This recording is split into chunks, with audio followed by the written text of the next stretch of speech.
Hello.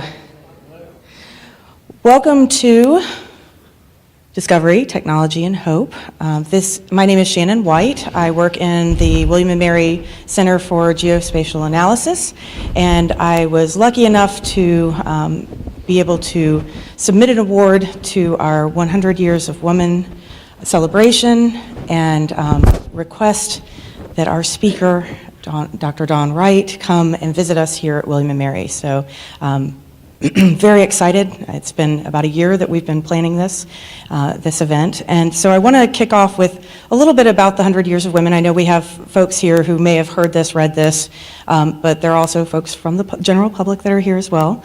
In the fall of 1918, 24 women were admitted as undergraduate students at William & Mary. The men of the class of 1918 lamented that they would be the last class to graduate from the old college before it is defiled by coeducation. The Virginia Gazette editorialized that the admission of women had come, quote, at the price of the womanhood Virginia had cherished as a sacred thing. Oh, we were beloved, the first one, 100 years ago, right? The women of 1918 began at once to change the university. They excluded at first from participating in most of the existing activities. They initiated intramural athletic competitions and organized a women's student government. They were not afraid to be the first or to advocate for themselves. Today, women represent 58% of our students, so quite a change in the past 100 years. William & Mary women also include professors, deans, coaches, award-winning scientists, playwrights, poets, entrepreneurs, community leaders, and more. During 2018 and 2019, we have been celebrating the accomplishments of the 55,000 plus alumni and the women students, faculty, and staff of William & Mary. So with that, I'd like to introduce Dr. Dawn Wright. I have known Dawn for a few years. I won't count how many. We met many years ago at a National Council for Geographic Education conference. She was at Oregon State. She is a oceanographer and geographer by training. And several years ago, ESRI wooed her over. For those of you who do not know ESRI, that would be Environmental Systems Research Institute.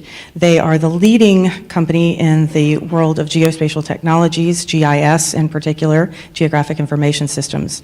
And in her role as chief scientist, Dawn is able to bridge the gap between the scientific community and the software developers. Those are very different communities, if you can guess. And today she's going to talk a little bit about a lot of things. I actually don't want to reveal anything, but I want to invite you to a reception to follow. We were lucky enough that the Virginia Geographic Alliance was able to provide us with some funding for a reception just after this, and so this wall will either come down or we'll go through that door. And we will have time to mingle and get to know one another and for you all to meet Dawn. We will have questions at the end of our presentation. We will ask that you use the microphones. I know everybody hates using microphones, but we are live streaming this and it makes it easier for folks to hear if we use the microphones. With that, we also, in the reception space, have a few posters. So Dawn will probably talk a little bit about the posters towards the end of our talk. And then, of course, you have the Women and GIS, Mapping Their Stories, which is a book that is not out yet except for in e-publication. So it will be released in March. Without further ado, I'd like to introduce Dr. Dawn Wright. Thank you.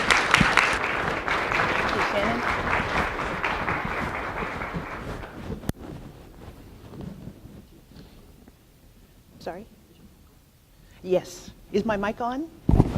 Can you hear me?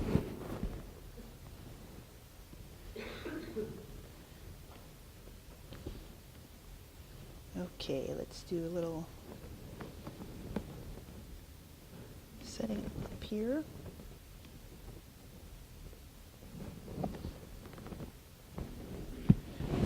Okay. Thank you so much, Shannon. This has really been a lovely visit so far. I wish I could stay.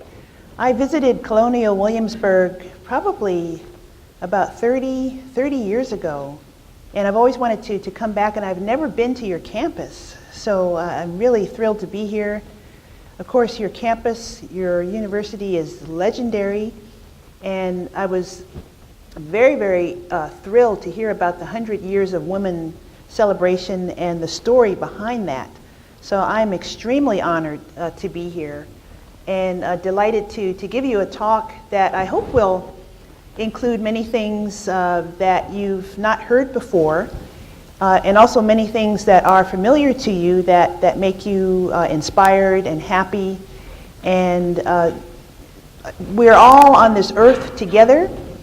We're all going through a journey of discovery. We are all influenced by technology in some way or another, and we all should have hope for the future. So these are the themes of my talk today.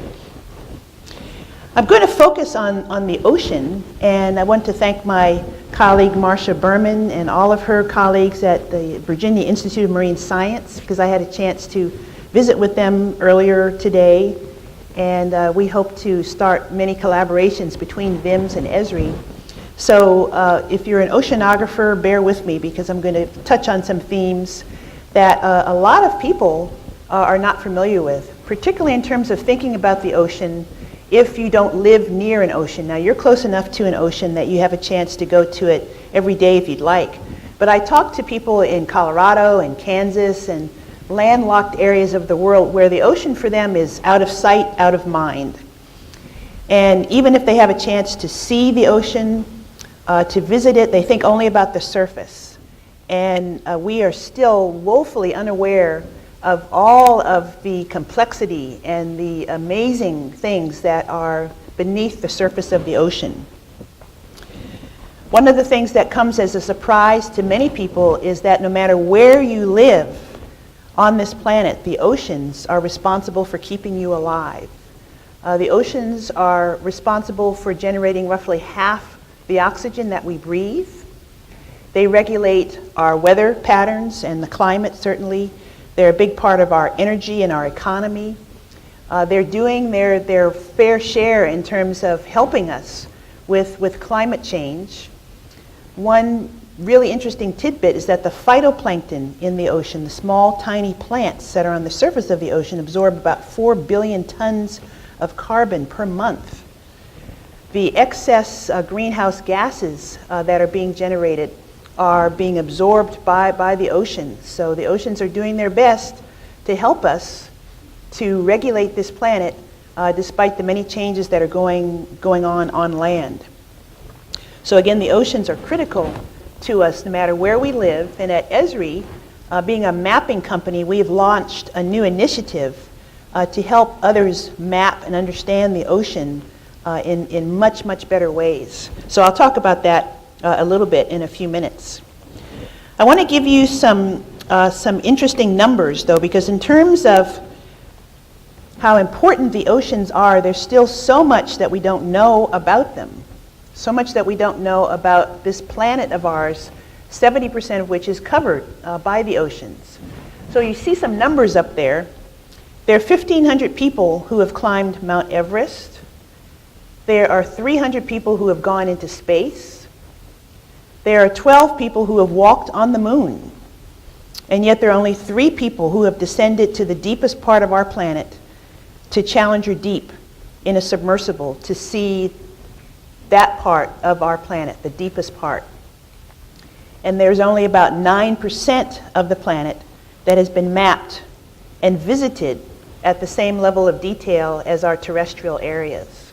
And what you're looking at here, and I'm glad this image is showing up very nicely, is there's a mesh in this image which shows what we have been able to map of the ocean floor from satellite.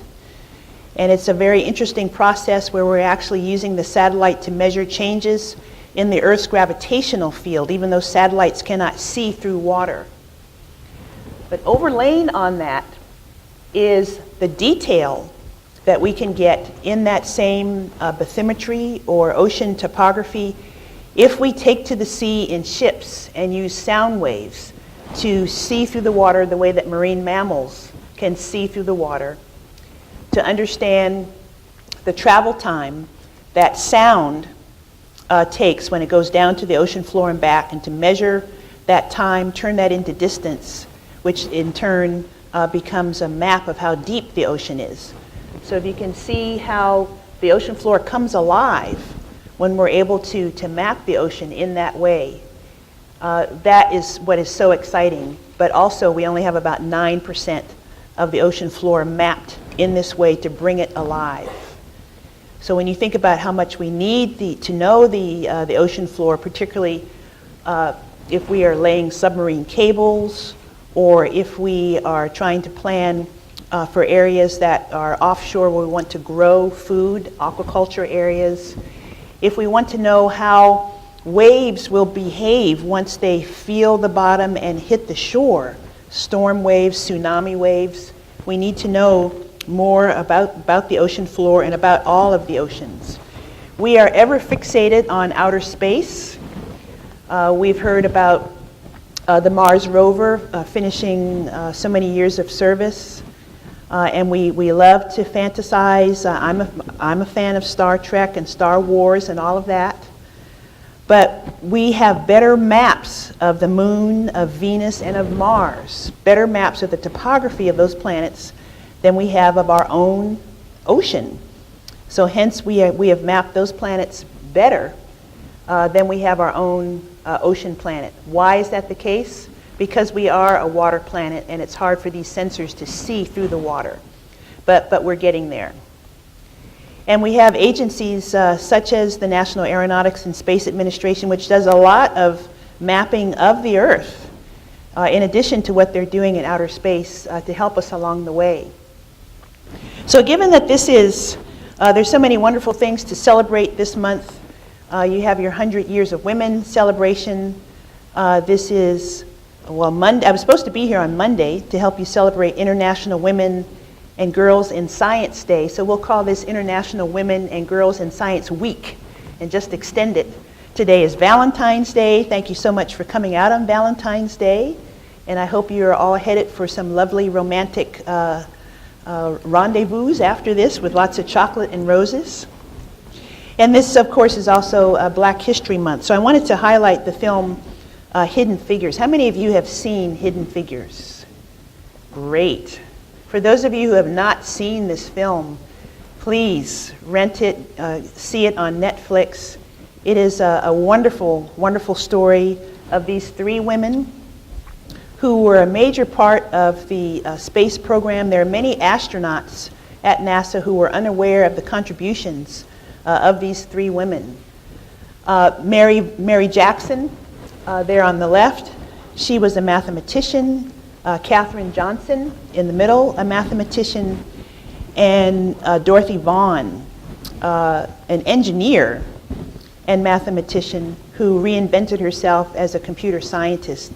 They played a major role in support of NASA, along with many, many other women at NASA, particularly in calculating flight trajectories and landing places for the Mercury space capsules. The movie talks about their support of John Glenn's orbiting of the Earth.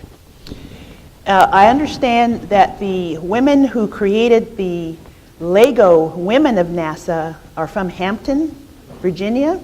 So I have brought the Lego Women of NASA with me. And if you want to, if you're not aware, full disclosure, I'm a Lego fanatic. I'm what you call an AFOL, adult fan of Lego. So I build Legos as a hobby. And I brought these wonderful reproductions here in Lego. This is of Mae Jemison, the first African-American woman in space, and of course Sally Ride, the first woman in space, the mother of the Hubble Space Telescope, Nancy Roman, who passed away recently. And there's even a Deep Sea Dawn Lego minifig that I did not build. It was actually built for me by someone else. I value this more than my PhD. Anyway, let's Lego-fy the Hidden Figures women of NASA as well. And again, this is a fantastic story. So Katherine Johnson has also been legified, if you will.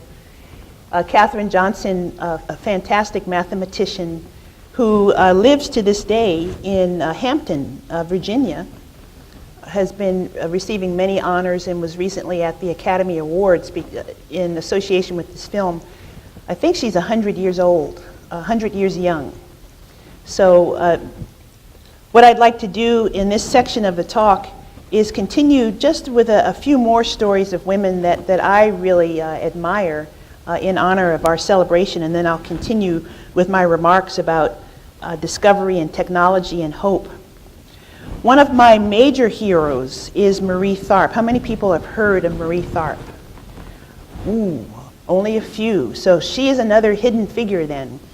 Marie Tharp is absolutely remarkable. She was a geologist, but she was also trained in art and music. And she came of age in the 1940s and 50s at the Lamont Doherty Geological, it's now the Lamont Doherty Earth Observatory. She's basically the woman that we point to in terms of understanding how to map the ocean floor in a beautiful way. She also discovered the Rift Valley of the Mid-Atlantic Ridge and made a major contribution in terms of our understanding of plate tectonics. And many of us consider her to be the inventor of marine cartography, or the making of beautiful, effective, communicative maps of the ocean floor. And this is the map that for many of us is still our favorite. It's the 1977 World Ocean Floor Panorama. It appeared in the National Geographic in 1977. She created this map along with her supervisor and partner, Bruce Hazen. At the time, even though she was responsible for the science and the art that was behind this beautiful map, and they also collaborated with an Austrian painter, Heinrich Beran. She was not allowed to publish. Her name did not appear on publications, even though she was a major part of the work behind it. This map is glorious and beautiful in terms of how you can see so many geological features and how you can understand what we mean by this long series of volcanoes and faults circling around the world like the seam on a baseball. This is where seafloor is constantly being created, and where the undersea hydrothermal vents, where you've heard about the tube worms and the giant clams and so forth, it just pops out to you in this 1977 map. This map inspires many of us to this day. It inspires those of us at ESRI who have created our tribute to Marie Tharp in a way, which is the ESRI Ocean Base Map. And the major difference here is that this map is accessible online, and we're still adding to it as we get beyond that 9% of seafloor mapped in the same level of detail as your standard street map. And in terms of the cartography here, the choice of colors, the color saturation, the shading, the label placement, the angle. This is part of this field of cartography that I'm sure you have terrific cartography classes here, and in some places cartography is an entire major. But this was influenced in part by Marie Tharp's work. And you can see her work continues its legacy in many museums. Her maps, her original maps, are adorning the walls of most of the world's leading oceanographic research institutions. This is a beautiful Indian Ocean panorama from the National Geographic Society publication of the map in the 70s. That's at Stanford University's David Rumsey Map Center. So Marie Tharp, there's a wonderful book about her life. It's called Soundings, the story of the remarkable woman who mapped the ocean floor. Hopefully your library has a copy of Soundings. If not, I'd be thrilled to donate a copy to your library. I want to take a moment just to read this quote, because I think many of us can relate to this quote, or many of us at least can be inspired by it. She received a major award in 1999 toward the end of her life, and she said at that time, "Not too many people can say this about their lives. The whole world was spread out before me, or at least the 70% of it covered by the oceans. I had a blank canvas to fill with extraordinary possibilities. Like every single William and Mary student here, you have a blank canvas before you. She also had a fascinating jigsaw puzzle to piece together, mapping the world's vast hidden seafloor. It was a once-in-a-lifetime, once-in-a-history of the world opportunity for anyone, but especially for a woman in the 1940s. The nature of the times, the state of the science, and events large and small, logical and illogical, combined to make it all happen. And I believe this is the case today. I mean, we are not in a case where we as women, or we as people of color, or we of a particular religion, or whatever the difference is that people see, we for the most part are allowed to go to the schools of our choice. We are allowed to major and to pursue careers, but there's still barriers there, but also blank canvases before all of us. And for Marie Tharp, that was the story of her life. It's a remarkable story. And speaking of remarkable stories, Shannon has already shared with you about women in GIS. This is a nice little book, and the postcard that you have, if you scan the code there, it will take you to the site on the web where you can access this book. Your CGA, Center for Geospatial Analysis, has 2 advanced copies. As Shannon mentioned, the ebook version of this is out now, and the paperback version will be out in March. This was a project by the women of ESRI Press. ESRI is a software company. We also have our own press. We used to use that to publish our software documentation manuals, but now we publish atlases, research monographs, biographies, all kinds of interesting books.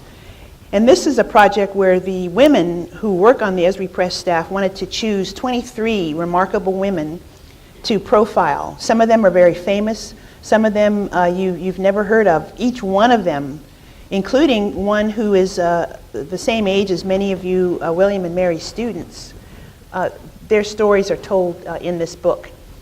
And of course it's so inspirational, but there are a couple of chapters where what these women said as they were interviewed or as they were profiled was so precious and inspiring that ESRI Press made posters out of them, posters out of the quotes.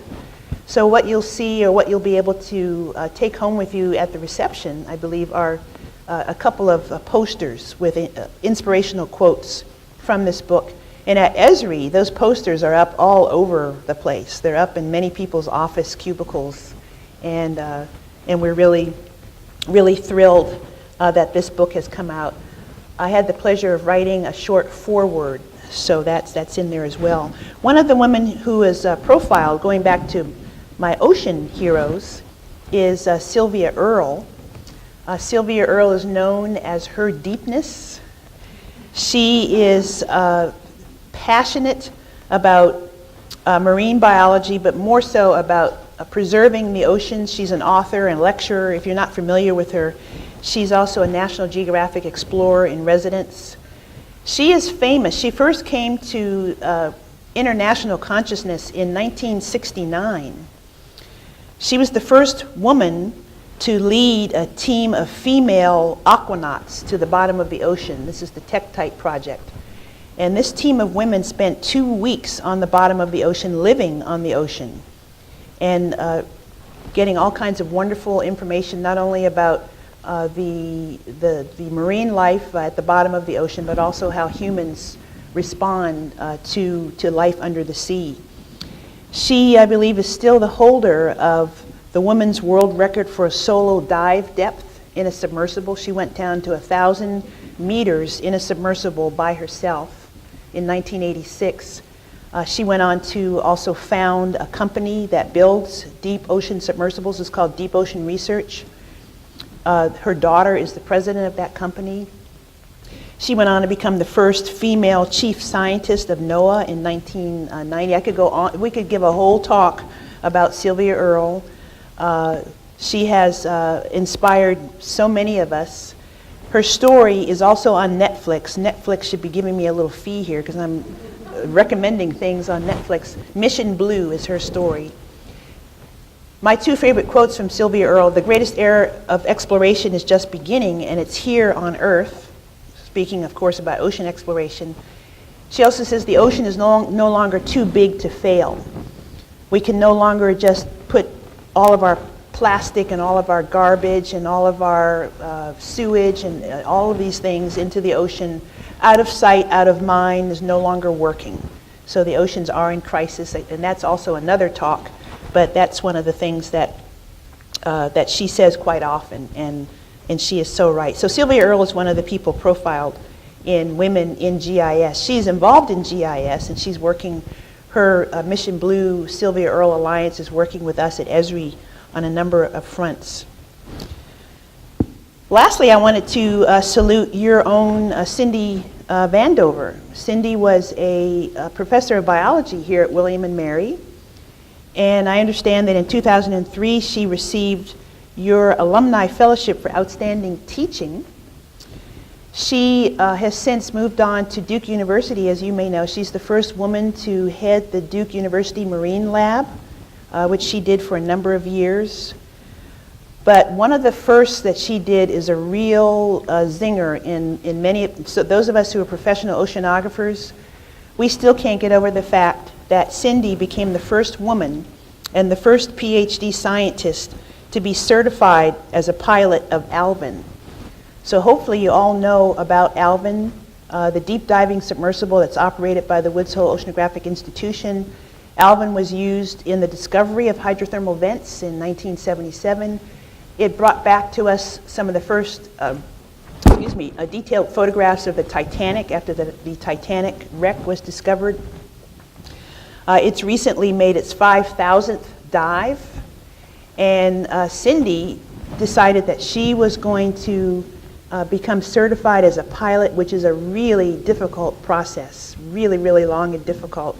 And she did this as part of her postdoc. It's like, how cool is that? I wish I had done that during my postdoc. Anyway, she has many firsts and many records, and she is a true inspiration.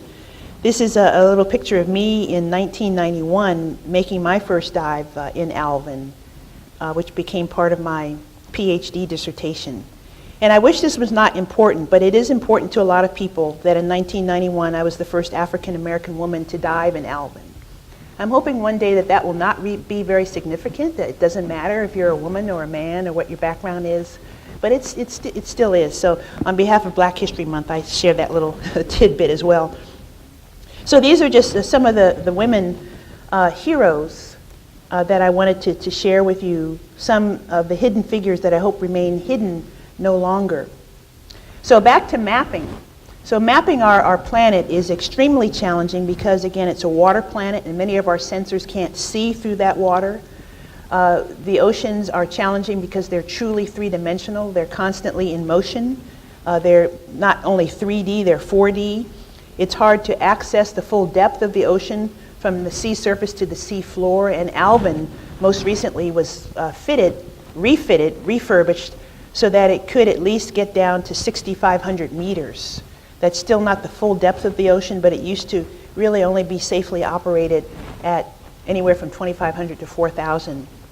So we're still building technology to help us visit and gather data from the full depth of the oceans and in 3D and in ways that we can not only visualize but understand what it is that we're seeing. This is a visualization of the oil that was released from the Macondo well during the Gulf of Mexico oil spill. This was developed by the University of New Hampshire. Even though we have these wonderful technologies that we're developing to visit the ocean, and we have so much of it that's unmapped, the flip side of this and the irony is that no part of the ocean remains unaffected by our human activities. There is fishing, habitat destruction, hypoxia or the lack of oxygen in the ocean, all of the pollution that we've put into the ocean, invasive species, even in the Arctic. The changes that are occurring on this planet, particularly in terms of the accelerated warming, that's happening 2.5 times faster in the Arctic than in other parts of the world. So this is going to profoundly affect shipping in that area. In fact, it's going to make shipping easier, of course, because the ice is receding. Oil and gas exploration, tourism, hopefully conservation, international politics are going to come to play as people realize what's at stake in the Arctic and what can be taken from the Arctic. Many Americans do not know that we, the U.S., we are an Arctic nation. And for this audience, I don't have to point that out. And also Russia on the left side of this animation is certainly an Arctic nation.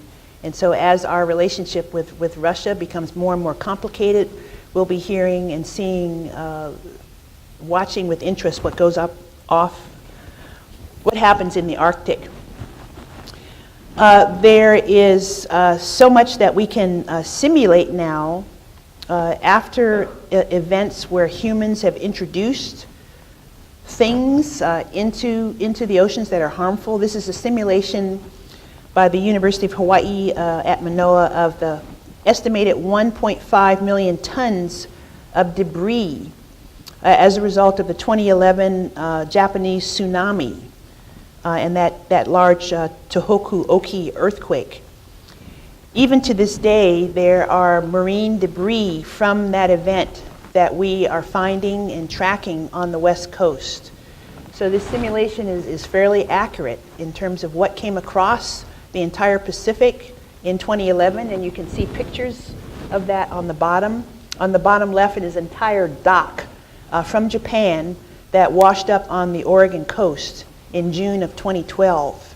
And the Oregon Department of Fish and Wildlife came out immediately, as soon as that thing landed on the shores of Agate Beach in Oregon, the Oregon Department of Fish and Wildlife came out with blowtorches.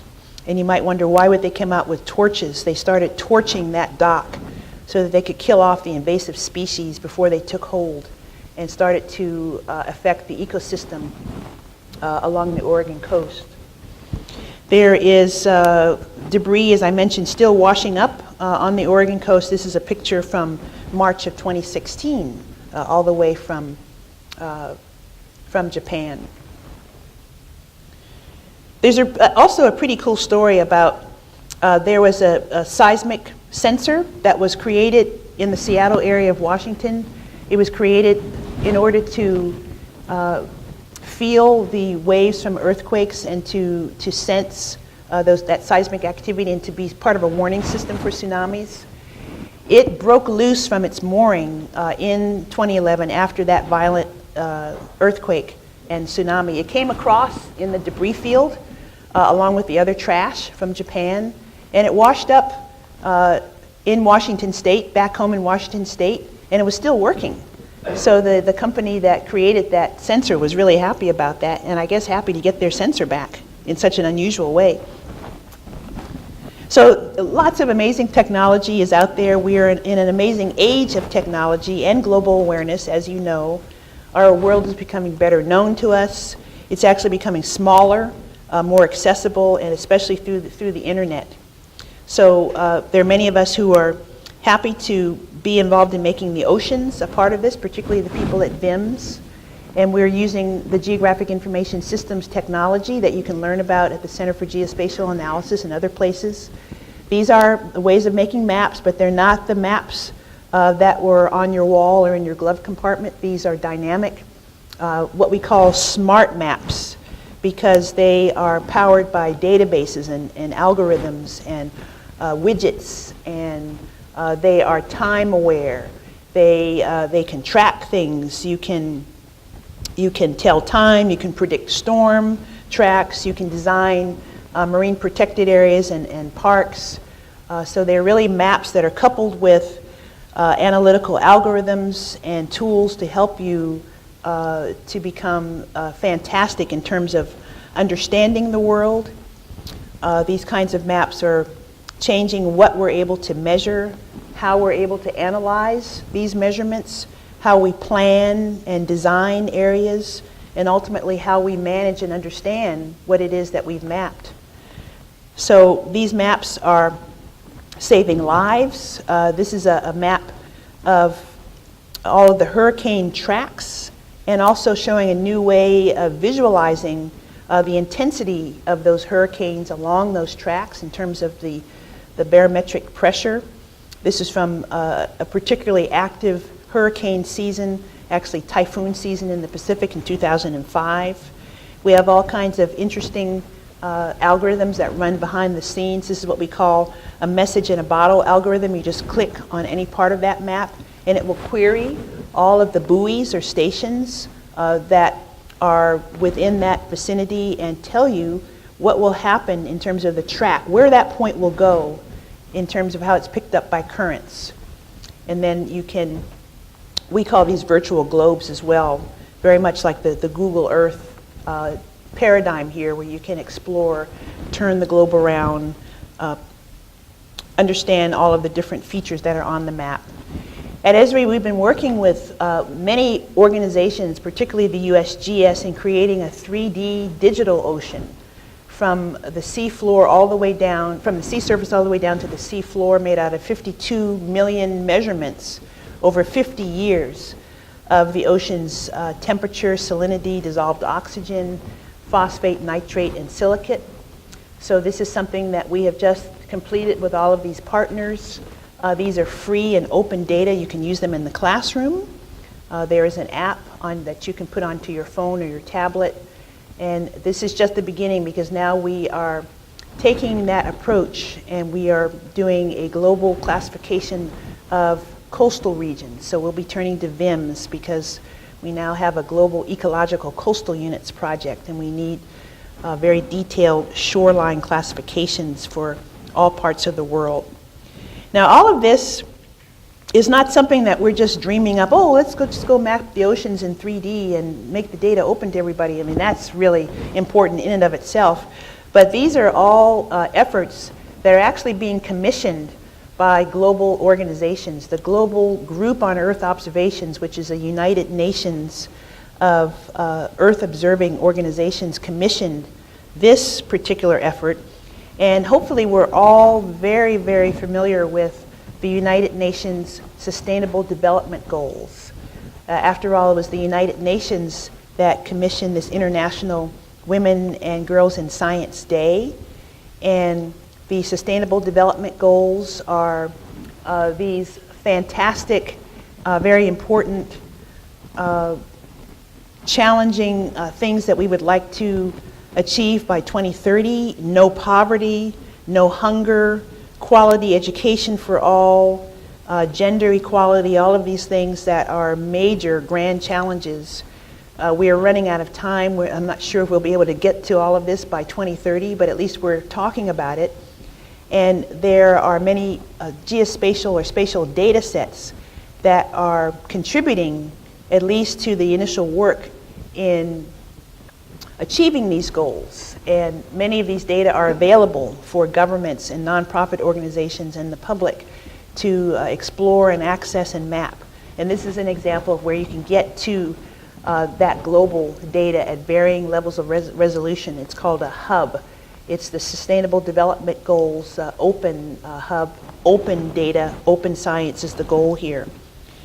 Now, there's 17 of these Sustainable Development Goals. Many of us have our favorite. Of course, my favorite and many of our favorites is Sustainable Development Goal 14 for life below the oceans, with an eye toward reducing marine debris and other types of pollution, managing and protecting the ocean, ending overfishing, addressing the ocean acidification problem that's come about by the oceans doing their part in absorbing all of our greenhouse gases and therefore becoming more acidic in the process, affecting our coral reefs and our food supply. Also, SDG 14 is the only SDG that's had its own conference so far, which is the UN Ocean Science Conference, the UN Oceans Conference last year in New York City. And just about to be launched is the UN Decade of Ocean Science for Sustainable Development. And that will be taking place from 2021 to 2030 to help us get to the finish line for this SDG. And in terms of GIS and other types of mapping, there's a lot going on right now in the SDG 14 space. And you can see all of these different examples. These are just examples. Tracking of marine debris in the upper left, looking at pollution outflow from rivers, coral habitats and fishing density, the health of coral reefs, planning and managing existing marine reserves and parks. We right now have only about, we're trying to get beyond 2% of the world's oceans protected by parks and reserves.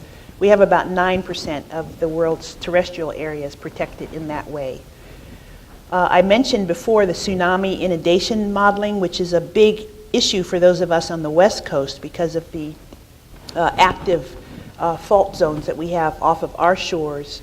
Aquaculture, I know, is very, very large here and in the Gulf Coast. Sea level rise, that's probably familiar to everybody in terms of the importance of using mapping to solve that particular problem. So there is a lot of wonderful discovery going on. We have the technology now to continue that discovery at an unprecedented pace and level of detail. Hopefully there'll be a lot of jobs for everyone, a lot of excitement. So there's a lot of room for hope. At least I see it in terms of the sectors and the areas that I'm working in. So I wanted to just take some time to share that with you. There's a lot more that's happening at ESRI, but I wanted to share with you what's near and dear to my heart, which is the ocean. So I really appreciate you, again, coming out on Valentine's night to listen to this presentation. If any of this resonated with you and you would like the slides or the notes, you can go to the internet and you can download these slides, esriurl.com/William Mary. And my apologies, there's no ampersand there because our little program doesn't like ampersands. So it's just William Mary. So happy to take questions. I think we're right about at 45 minutes after the hour, and thank you again.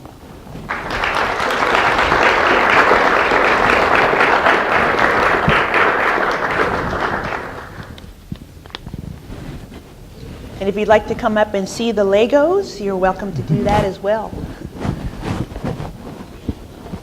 Any questions?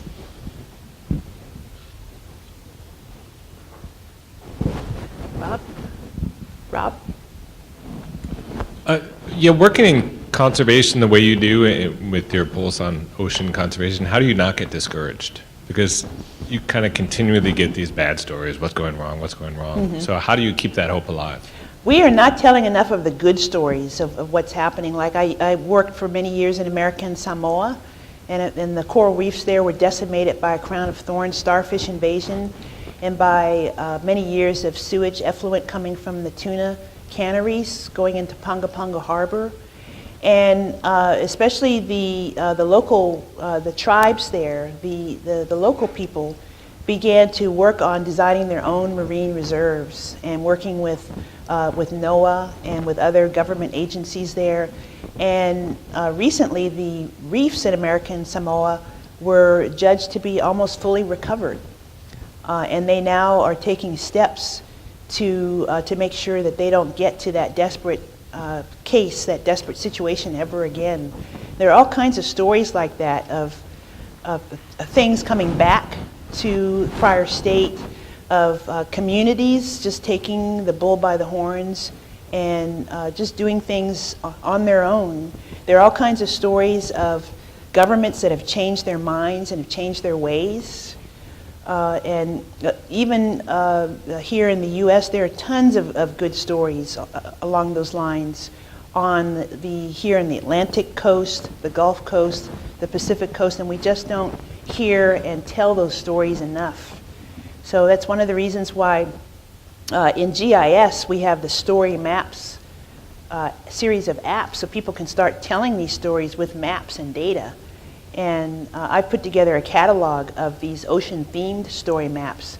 And oh my gosh, they're wonderful, wonderful stories. So we need to maybe perhaps take a break from CNN and Fox News and maybe even NPR and look at some other places where we can get some good news And I think that's what keeps a lot of us going. And then at the Society for Conservation GIS at that particular conference, I was telling you about the one time that I went to that conference, and I was walking on cloud 9 after that conference. In addition to the wonderful people, there are all of these fantastic things that are going on. You know, we are all hidden figures in a way, and I think we just need to keep telling these stories and getting those stories out. Don't get discouraged.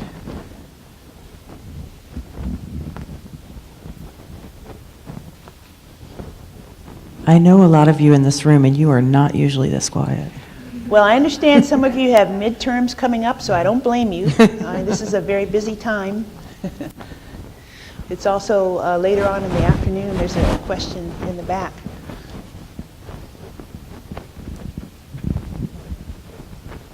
Hi, thank you.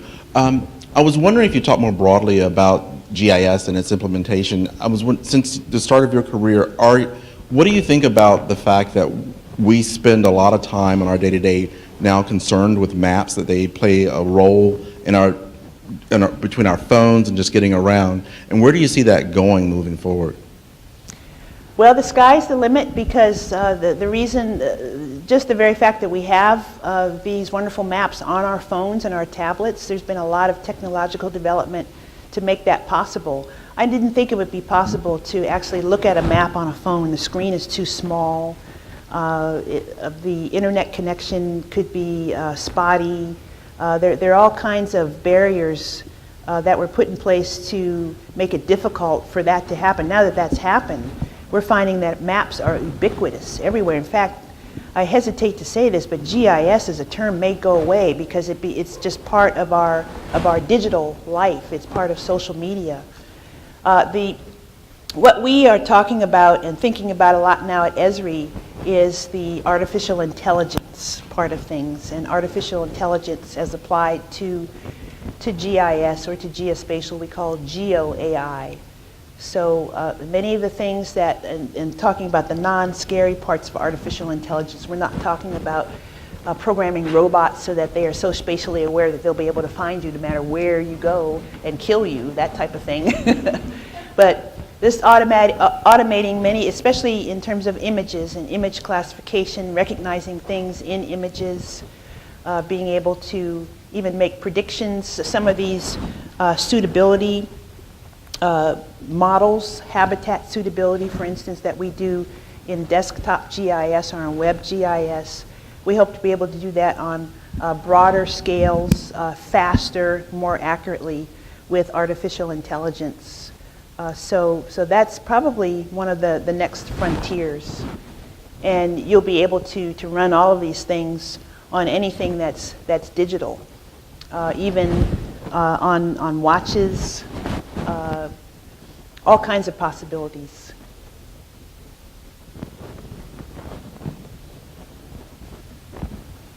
Thank you very much for that talk. I'm really curious if you had what advice you would give someone who's an undergraduate graduating, who wants to go into some of this work either in oceanography or working with ESRI or working in this field. What are the most important things you think they should be thinking about in preparing for that? If you're interested in, and there's several fields here, because if you're interested in the geospatial field, certainly taking all of the classes that you can in these areas. Take Shannon's certificate, get her certificate. That really puts you in good stead in terms of getting that foundational coursework. Can't say enough about learning at least a little bit about programming, especially in Python. Python is not going to go away. It's not a niche language or scripting language. That's really important. Getting an internship or some type of experience volunteering, going to conferences where you can be an assistant at a conference is a wonderful way of not only getting the experience being around other professionals, but also getting your foot in the door in terms of getting to know some of those professionals. At ESRI, we have a student conference assistant program. We have a student internship program, and it gets you in the door, at least so that you know who to contact, who to send your resume to at some point. And the same thing in ocean science. We have an ESRI ocean, it will now be the ESRI Ocean and Atmospheric Forum. So it's a meeting that you can go to, and you can rub shoulders with some of the folks who did some of this work that I showed. There are meetings here on the East Coast, like the NOAA Coastal Geotools Conference, any of these types of mapping conferences. If you can get there as a student and present your work as a student, that really stands you in good stead. And then finally, getting out into the open, getting out into the field. Because it's wonderful to have the computer skills and to have the book smarts, but if you've had some experience getting out and mapping something with a GPS receiver, or if you have a chance to get out in the water, if you're interested in the oceans or in coastal areas, a lot of that comes with an internship or with a volunteer experience. But if you can say that semester at sea, those kinds of opportunities really, really stand you in good stead. And then just believe in yourself and get yourself connected with organizations that encourage students and encourage young professionals. Rob and I were talking about the Young Professionals Network that has just been started for GIS professionals. I could give a whole talk just on that, so thank you for asking that question.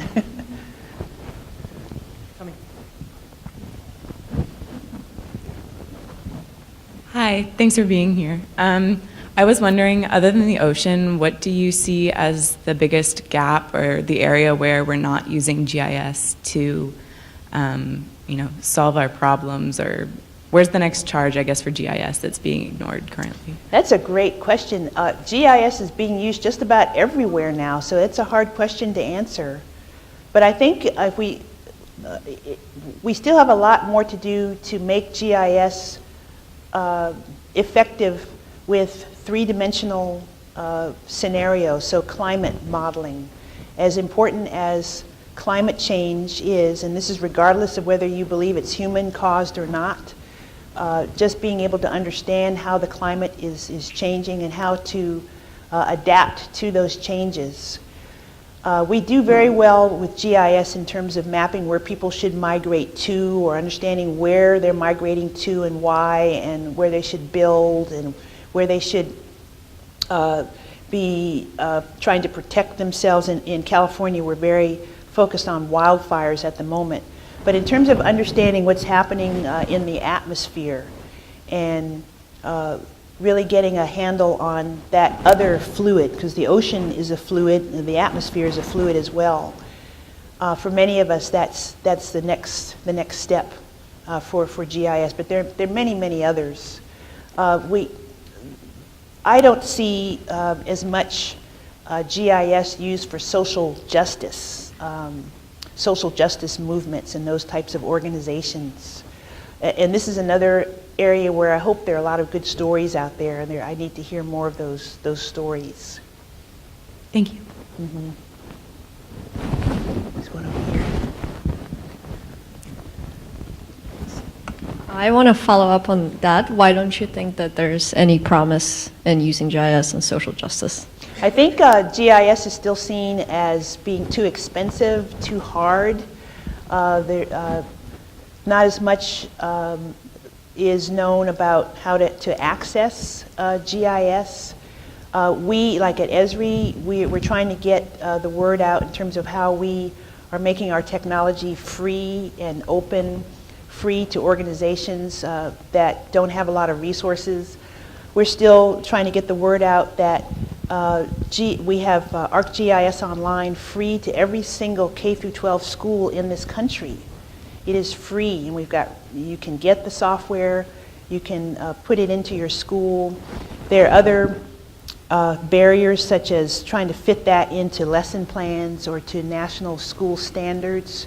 But that's one start. But we go everywhere we go. We tell people that is the case, and people don't. We're still trying to get the word out. So it's the same thing with social justice organizations. Now there are groups like Crisis Mappers and many of these that are using all kinds of different technologies. But I still think that it's just not enough. We have to keep working at it. In communities of color, on Indian reservations, part of this is also having access to broadband internet, so we have to solve those problems as well, making sure that people have that type of access, and also making our technology, deploying our technology so that you don't necessarily need the internet.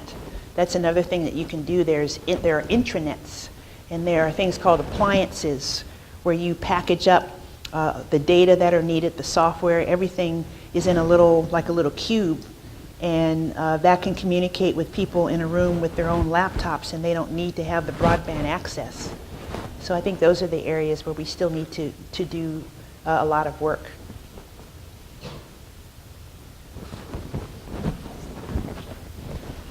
Hello, so I'm actually a GIS student here, taking the intro class, and I was just kind of curious, what inspired you to get into GIS in the first place, besides all the inspirational stories about the other women?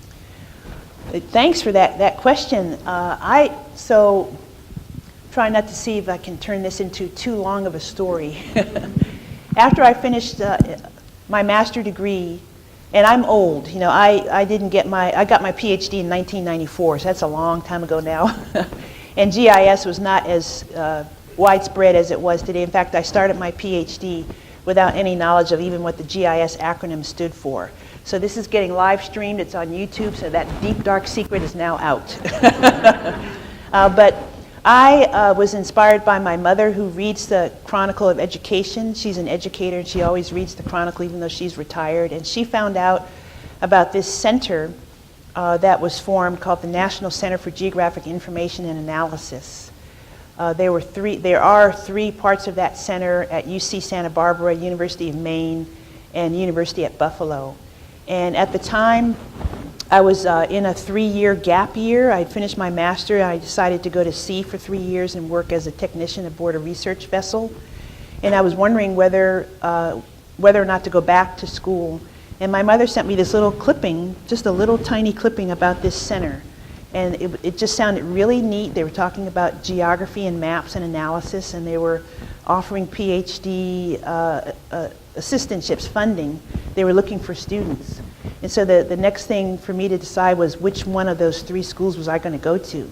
And of course I chose Santa Barbara because it was surfing in California. So the next thing you know, I was at UCSB, and that's where I learned about GIS. Well, I would like to thank Dawn for coming and visiting with us and spending time answering all of our questions, but we still have a little bit more time with her. We have a reception that is starting in the next room. I believe this wall is going to open in just a second. We invite you to join us. I know students generally don't turn down free food, so but thank you very much, Dr. Wright.